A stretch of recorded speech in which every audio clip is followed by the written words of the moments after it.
Think 4 for Jesus vous apporte la méditation du jour. Bonjour. Recevez nos salutations fraternelles dans le nom puissant de Jésus-Christ.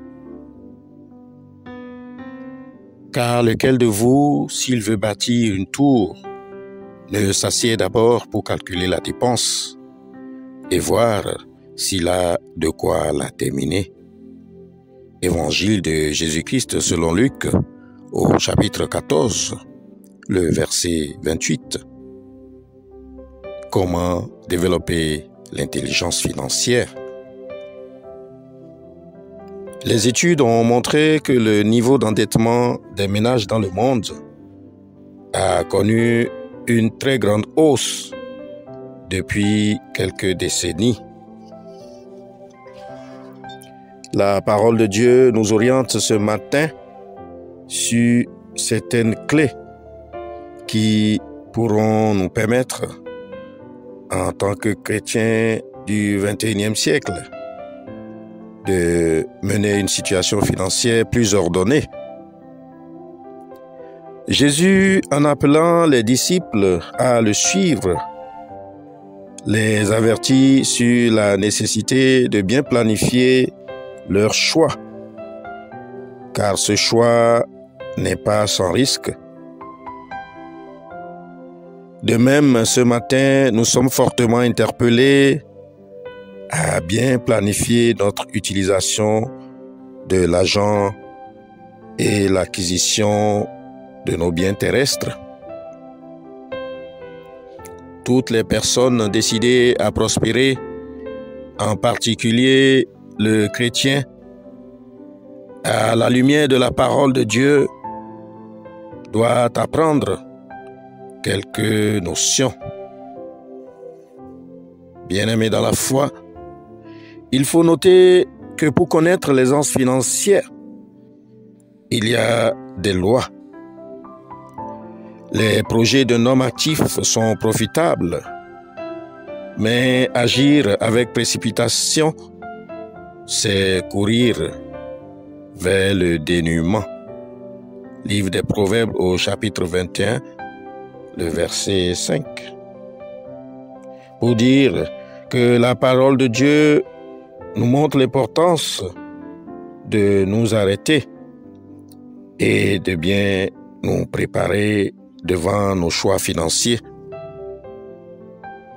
Quelles leçons devons donc nous tirer de tout ceci? Pour connaître l'aisance financière, il faut d'abord faire un choix, celui de vivre selon ses propres moyens.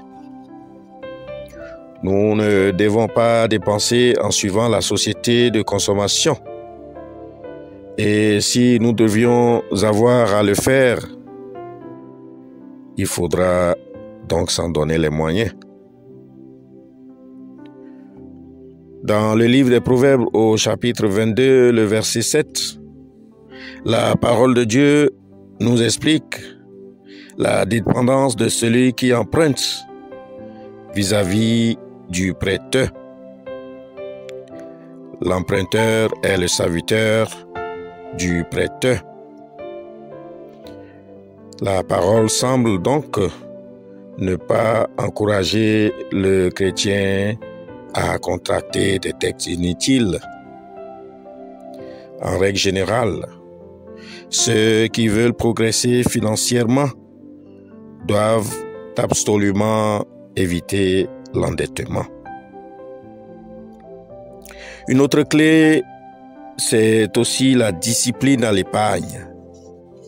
Dans le livre de Genèse au chapitre 41, le verset 34, nous voyons une organisation de l'ancienne Égypte qui montre à suffisance l'importance d'épargner nos revenus.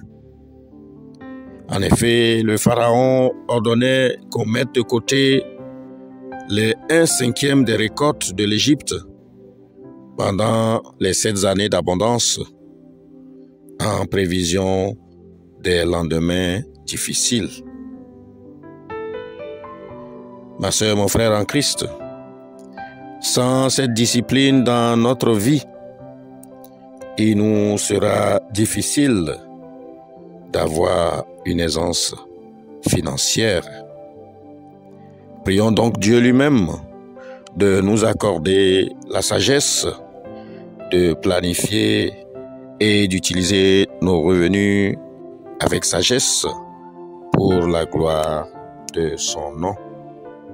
Amen. Je vous souhaite de passer une excellente journée dans la sanctification. Shalom.